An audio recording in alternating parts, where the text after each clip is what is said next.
Assalamualaikum warahmatullahi wabarakatuh. Jumpa lagi dengan apa kabar semuanya?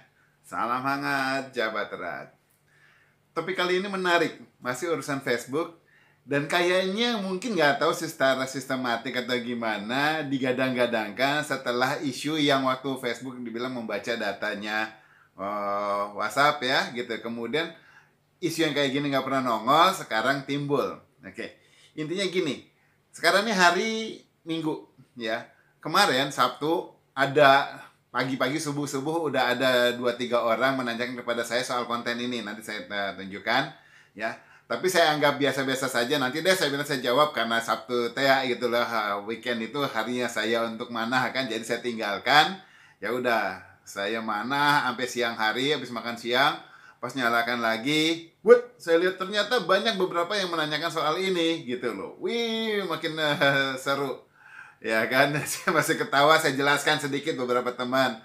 Saya jelaskan itu nggak problem gitu loh. Dan kemudian sampai hari Minggu pagi ini saya lihat semakin banyak yang mau nanyakan. Ya, bahkan sampai reporters kan juga ada nanya-nanya. Wah, ini udah kayaknya serius masyarakat, kayaknya jadi worried. Makanya saya ingin mengetengahkan sedikit, meluruskan. Oke, ya. Intinya jadi ada seseorang, dia nggak memperkenalkan diri dia siapa, nggak memberikan identitasnya, tetapi dalam konteks ini ya, hanya memberikan tayangan bahwa konon Facebook membaca data aktivitas kita, ya dalam keseharian itu semuanya, dan kemudian itu dibilang berbahaya sampai transaksi-transaksi perbankan dan lain sebagainya. Katanya Facebook melakukan itu, gitu loh. Kontennya seperti apa? Nih, agak panjang yang dia jelaskan, tapi saya potong aja ya. Kita lihat. Nih dulu. Oke. Ini tayangannya ya, saya play ya. Bentar. Biasa password.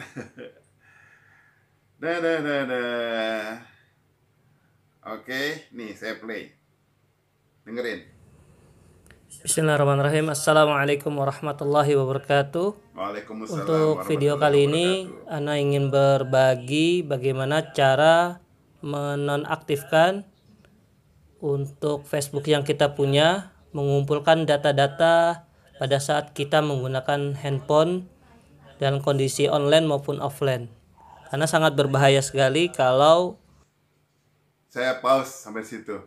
Dia bilang mengumpulkan data aktivitas secara online dan offline. Come on. Facebook ini layanan online. Kalau Anda offline, Anda nggak bisa akses apa-apa, ya.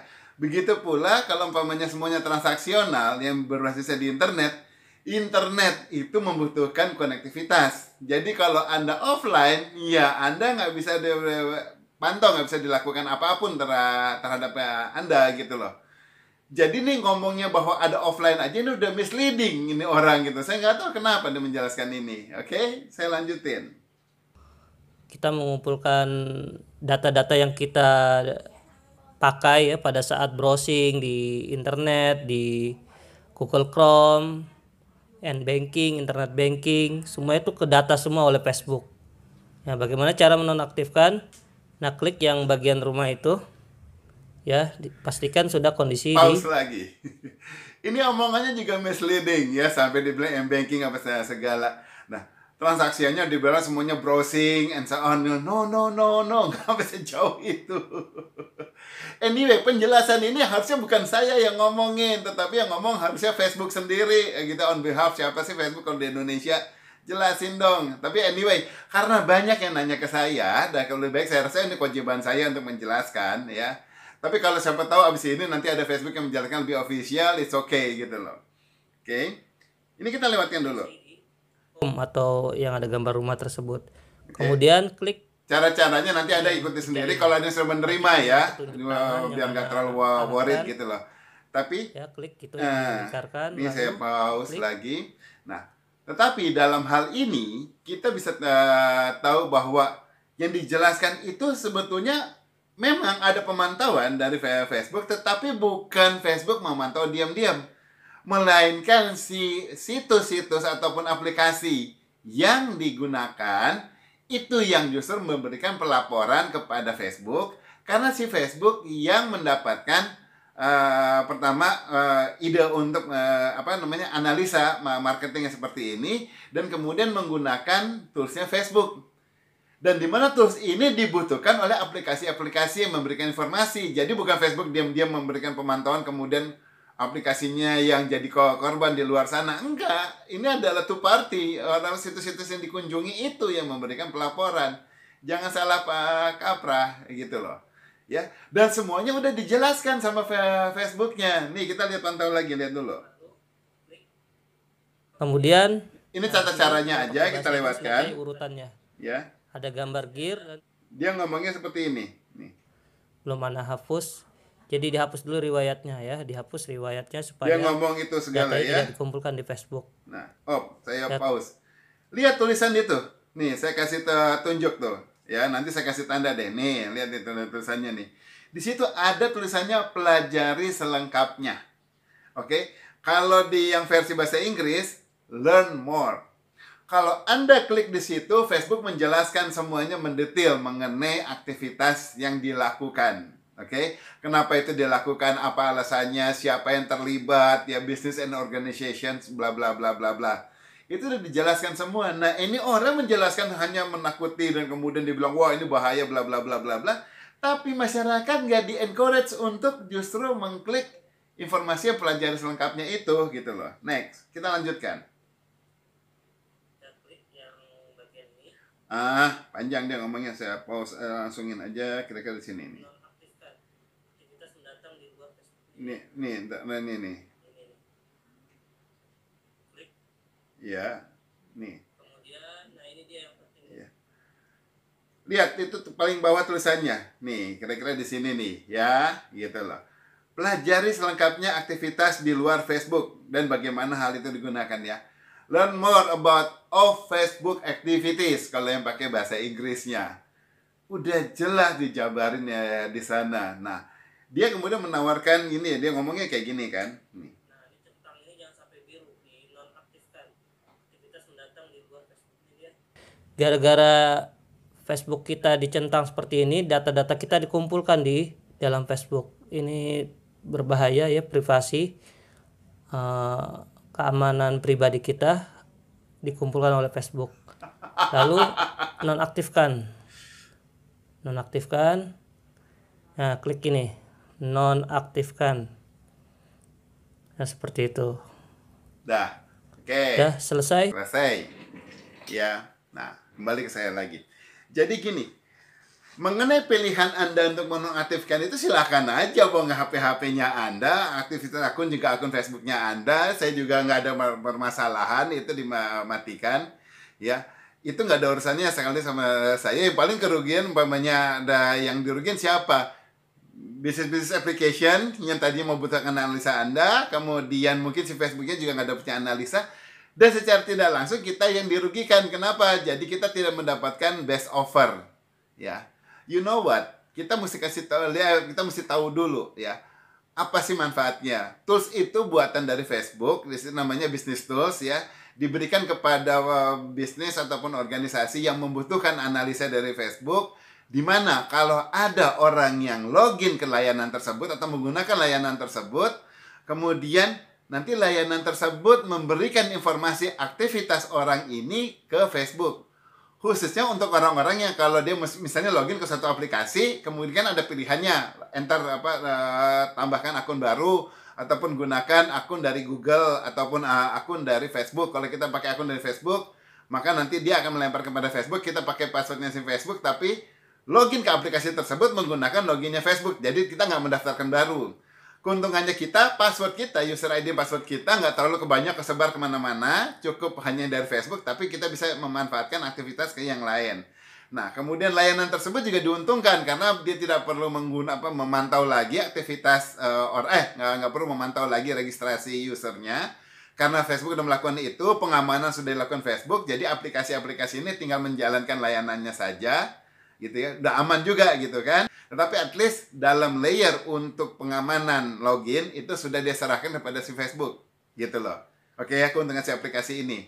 Nah, kegiatannya apapun yang dilakukan itu nanti diberikan pantauan kepada Facebook. Contohnya, kapan orang itu yang login, kemudian konten apa yang dibuka, ya misalnya ke konten, kemudian aktivitas apa, barang apa yang di-search sama orang ini, item apa yang dipilih mau dibeli, kemudian apa yang dibayarkan. Nah, transaksinya itu transaksi urusan perbankan. Ya, transaksi saat itu udah urusan perbankan, transaksi yang udah urusannya e-money segala, layanan e-money dan lain sebagainya tidak memberikan informasi itu kepada Facebook.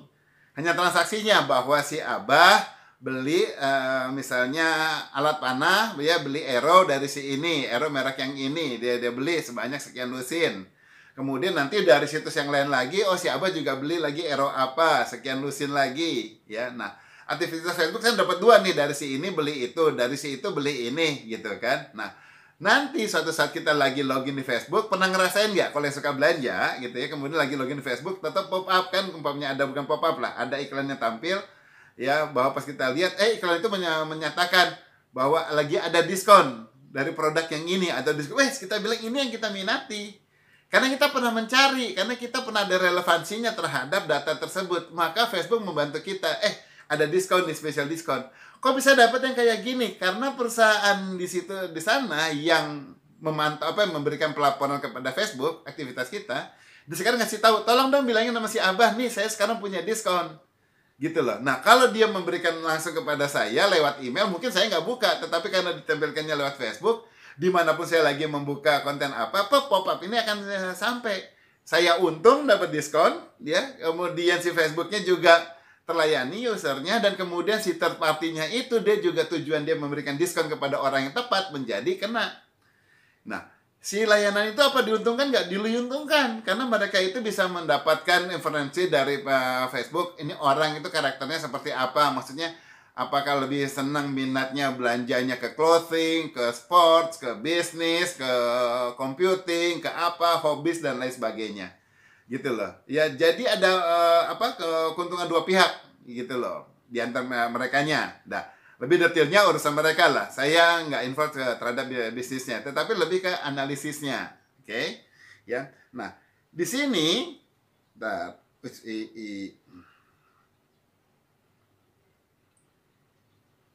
saya kasih lihat deh. Nih. Ini yang punya saya, ya. Banyak banget aktivitas saya. Bentar, bahaya nggak? Nggak bahaya. Oke, nih, lihat nih. Nih, aktivitasnya ya. Anda lihat di layar. Oke? Ya. Nah, itu yang biasa saya akses ya. Anda bisa lihat ada Grab-nya, ada games macam-macam, ada PDF, ada InDriver, ada Liputan 6 ya. Itu ada TV, Detik, Tribun ya, asyik. Kemudian segala macam, ada aplikasi-aplikasi macam, ada Reface, ada apa gitu kan. Ini shopping chartnya apa nih? Kemudian ada berita juga, and so on. Oke, ya. Nah, dengan konten yang di sini kita masih bisa memaintain, gitu loh. Kita bisa tahu kapan si aplikasi tersebut itu memberikan informasinya ke Facebook. Tanggalnya aja ketahuan. Tanggal segini si aplikasi itu ngasih tahu. Tanggal segini aplikasi ngasih tahu. Kalau kita klik akan lebih banyak lagi. Jenis-jenis interaksi yang ditangkap oleh Facebook ya. Saat Anda membuka aplikasi itu, ya login ke aplikasi itu pakai Facebook, kemudian membaca konten, mencari, udah saya bilang tadi ya, nambahin item ke shopping chart, kemudian membeli, bahkan sampai memberikan donasi misalnya, itu ketahuan. Tetapi transaksionalnya di situ yang perbankannya enggak. Ini hanya bahwa Anda akhirnya niat, nah tapi setelah niat di situ masuk transaksinya udah nggak masuk ke sana, itu udah privasi di perbankan. Dan layanan ini nanti bisa dimati hidupin. Oke? So, bottom line is, pertanyaannya, apakah layanan ini bisa berbahaya atau enggak? Kalau Anda worried, Anda nggak yakin di sini, jangan-jangan Facebook melakukan yang lebih, nggak apa-apa, di-disable saja. Why not? Silahkan, opsinya Anda. Tetapi kalau Anda mau menanyakan sama saya, itu akan bermasalah atau tidak, sudah saya jelaskan. Ya. Tinggal pribadi masing-masing. Kalau saya, karena bisa membuka data ini, ya sesekali kita ngelihat, kemudian transaksi ini apa nih? Ini dari yang kita kenal, misalnya, ya memang kita masuk ke situs-situs ini, ini enggak, nah kita buang. Nah kalau yang enggak, ini pastinya kita nggak kenal, kenapa ini banyak, jangan-jangan dihack. Enggak. Kalau kita nggak kenal, ini dari layanan yang unknown, di situ bisa dari marketing agency yang bekerja sama dengan bisnis tersebut yang Anda kunjungi. Ya, kemudian si marketing agency ini yang memberikan informasi ke Facebook atas nama si bisnis yang kita datangi. Kebayang? Nggak kebayang, pusing ya? Nah, itu pokoknya setidaknya ada pihak ketiga yang juga memberikan informasinya, gitu loh. Ya. Again, Anda khawatir, ya udah itu dihapus, cuma jangan terlalu sampai ini dijelaskan sepertinya terlalu problem, terlalu kayak gimana-gimana, padahal nggak sampai yang seserem itu. Bagi saya hanya menjelaskan, nggak usah terlalu khawatir. Anyway, nanti kalau memang mau lebih yakin, biarin suruh Facebook aja deh. Hey Facebook, jelasin deh, ini lebih detail. Ya saya hanya menjelaskan karena ada beberapa orang yang banyak bertanya kepada saya, udah saya ceritakan tadi. Saya rasa cukup clear ya. Saya berikan kebebasan kepada Anda untuk berpikir wise ya. Jangan sampai terlalu takut dan gara-gara ditakutin orang yang mungkin ilmunya kurang lengkap, kurang memahami lebih mendalam ya. Kemudian udah mungkin dia juga worried ya, nggak salahnya dia worried. Permasalahannya dia nakut-nakutin orang sehingga orang jadi yang harusnya nggak worried jadi terlalu worried. Oke, tetap keep safe ya, selalu be aware terhadap segala sesuatu, tetapi kalau untuk sesuatu yang sifatnya menguntungkan Anda dan bisa mendapatkan Anda raih manfaatnya dari situ, ya why not ya. Layanan online banyak di mana-mana. Ya saya lupa ceritakan ini, bahwa kemudian apakah mereka mendapatkan untung? Banyak Anda mendapatkan gratis. Ya, lalu keuntungan dia dari mana? Keuntungan dia adalah dari advertisement, dari iklan, dari transaksi. Ya, nah disitulah dia mendapatkan benefit. Jadi bukan Anda yang harus membayar, tetapi layanan pengiklan dan yang lain-lain yang melakukan pembayaran. Karena si pemberi punya layanan ini kan dia harus hidup. Ada bisnis yang dijalankan, karyawan harus dibayarkan, overhead, segala cost, segala macam-macam. Gitu loh. Yang dia charge-nya kepada para pengiklan. Ya undang-undangnya di sini. Untungnya siapa? Untung di kita nggak usah bayar, kita mendapatkan layanan macam-macam kok. Oke, semoga manfaat. Ini udah ngomong udah hampir 20 menit, udah cukup lah ya. Wabillahi taufiq wa hidayah. Wassalamualaikum warahmatullahi wabarakatuh. Mohon maaf kalau ada kata-kata yang kurang tepat, mohon maaf kalau ada beberapa pihak yang disentil, mohon maaf kalau ngomongnya kecepatan. Abang mohon pamit. Salam hangat, jabat erat.